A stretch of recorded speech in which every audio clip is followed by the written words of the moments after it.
Alright, so we're gonna make this circle right here. The circle that we see right here, where we see the logo, right? So we're gonna focus firstly on this circle.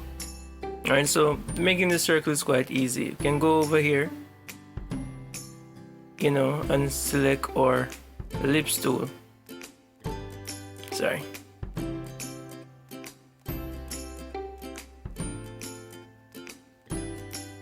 Alright, and then we're gonna actually draw a circle.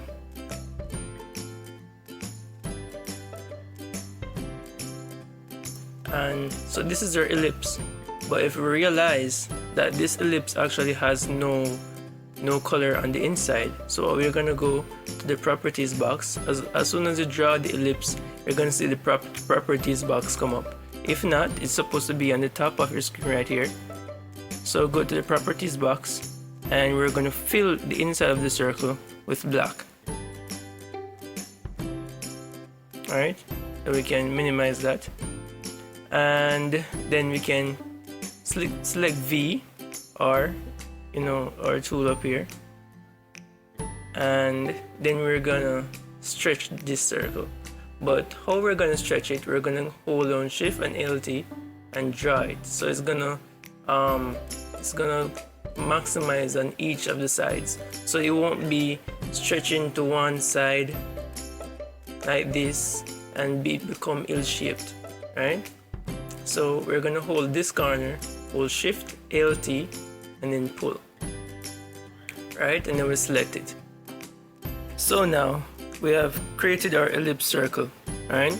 And you know, we just put it to the side like this, you know. So we're following this blueprint in creating our business card. So for this one, we're actually going to use the pen tool. So for the pen tool, you can select P, or you can go over here on the toolbar and select the pen tool, and then when you come up here, ensure it's set to shape. If it's set to path, is like when you're gonna cut out an image, a picture, it's set it to path. But if it's a shape that you're gonna create, you can select shape, and then you can fill the shape even before you start. Let's try something like red. Fill it with red. Right, and now we're gonna do a shape that, you know, that imitates this line going down like this. So if you realize, it's like one curve, two curves, right? So let's start about anywhere here, right? And then we're gonna do one curve, and then two curves,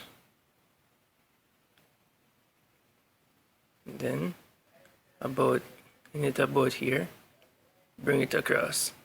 So now when you're using the pen tool, it doesn't always have to be exact, because the thing with the pen tool is you can always go back later and, you know, reposition the different anchor points, right? So you just want to know that you get like the basic part of the shape selected, right? So if we look on this, we can see that our one that we just did a while ago, it's a little bit too curvy, right? So we don't want it that curvy. So what we can do, we'll go back here, right? We find the anchors that we just made, you know, we can reposition it.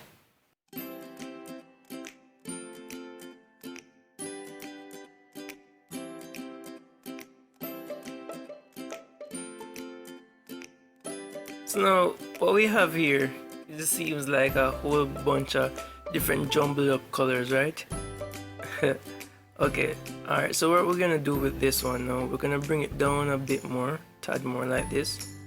Then we can bring this one now a bit over. So now these are just the kind of fine details that we do to ensure that it's exactly how we would want it. Alright. Let me bring this a bit over like this, so we get the right, you know, wave that we're looking for. Alright, and now that we've done all of this, what we'd want to do now is actually start to color everything to how we would want it. So for the black ellipse, this is actually white, right? If we look on this one, it's actually a dark blue color. But how can I get the exact color that I see here, right? An easy way to do that is to click on this little box right here at the shape, double click it, and you'll see a color picker come up. So if you want this color, you can use the eyedrop tool and select it, right? And then click OK. Right, so for this one now, this is a green, so that would be on the background layer, right? So you can double click this and the blending option will come up, right? So you go to the color overlay, you go to normal, and you click this green color, right? And you click OK. And then we have this blue ellipse, right? We can double click here, select the light green, click OK. Now let's look at it. It's coming, but it's not quite there.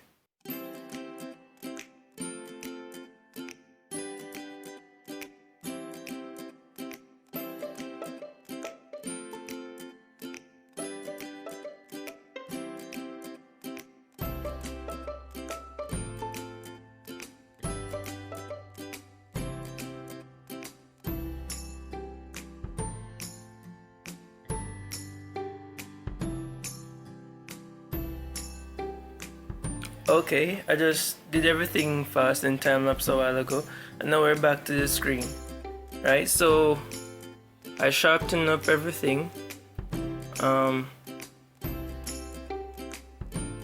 Okay, so now we're actually going to drop on the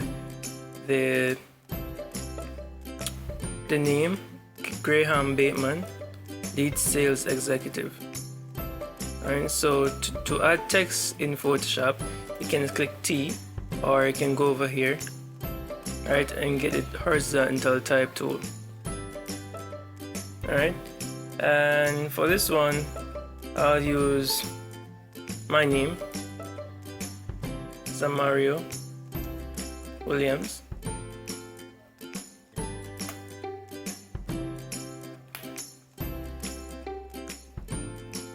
And you guys probably wonder how I got this in bold, right? This is actually not in all caps, because if you look at this is lower caps. So how did I get mine in all caps up here, right? If you go into the character panel, you will have a thing here where you can get everything in higher caps. In all caps, if I turn it off, it will be in lower caps, right? So this is something that is very valuable when you're doing things in Photoshop.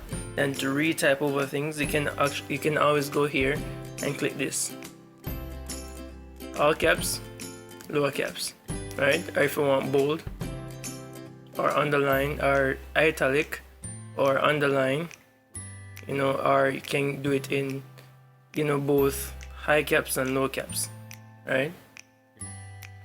So I wanted mine in all caps, right? And to resize it, you can always click any side and just bring it down, or you can go here and select the size that you want. So if I want 50, right, it'll bring the size automatically for me, right? So now I think this is okay. Let's just change the color now to white. I think we actually want this a bit smaller.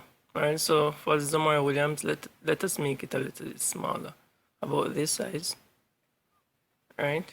And then, you can write, and then you can add graphic designer.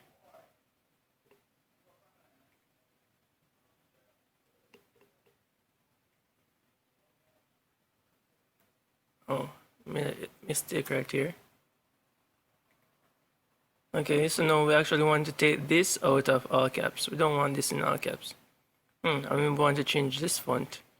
We can go for something like Bebas Nueve. Can use something like this. It doesn't have to be exactly like the sample, right? You can use your own fonts, use your own style. That's the reason why we're saying that we're going to use it, but then we're going to add your own style to it.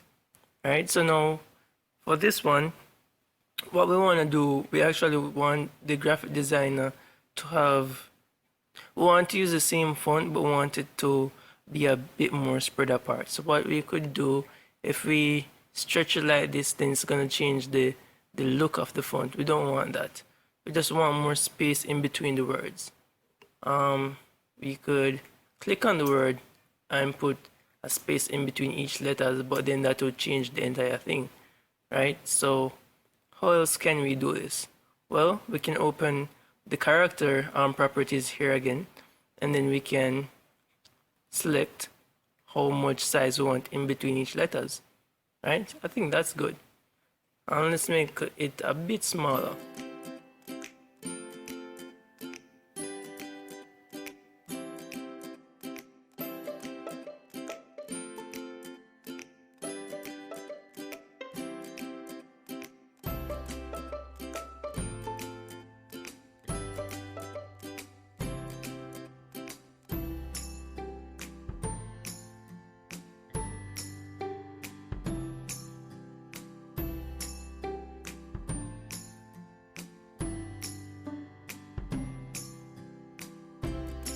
Can go ahead, add our ellipse, and do 1, 2, 3 green circles. But remember, we want it a particular color. So we'll go to the properties, we go to the color picker, and then it's gonna be the same green as this one.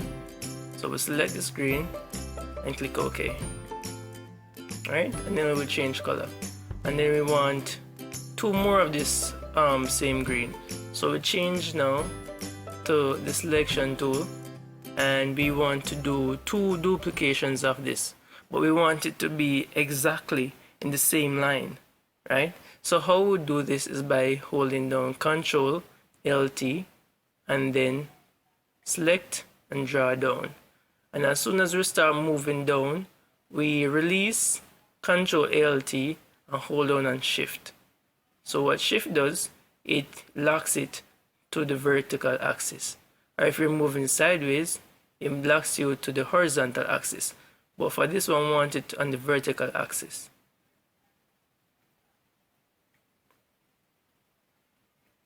Okay, so now we have our business card, right? The name. We want these 3 icons to be on these ellipse. But if I try to draw it over, it will be hiding behind the ellipse. So what would we do now to ensure that these icons fit on top of these ellipse?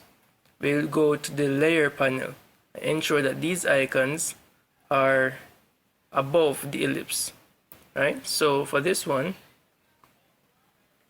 now we can resize it.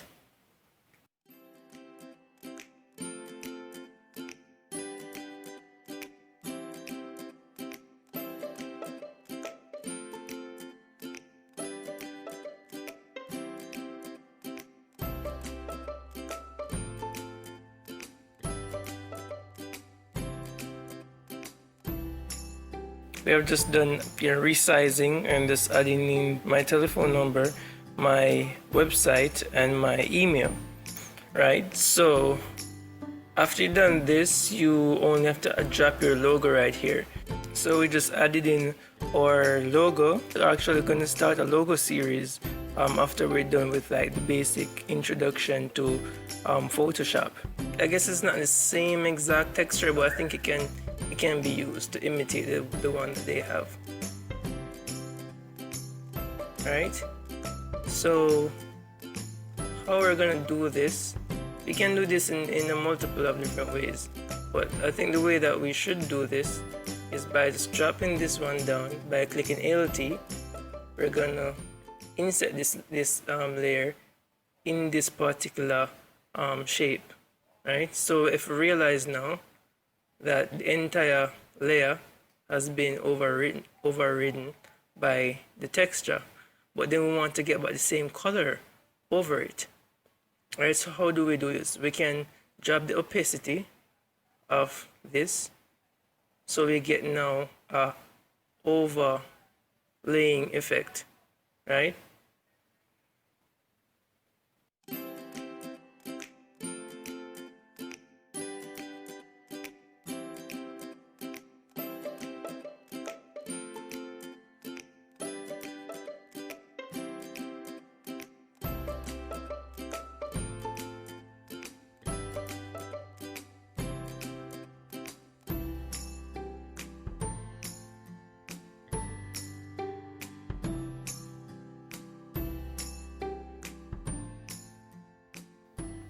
And that's it. So now we have successfully created a business card using Photoshop CC 2015. I hope you enjoyed this tutorial, and if you have any question, any comments, you could easily comment down in the comment section. Thank you for watching our video. Please like, share and subscribe, and click the notification bell to get more videos as they are uploaded. Thank you again.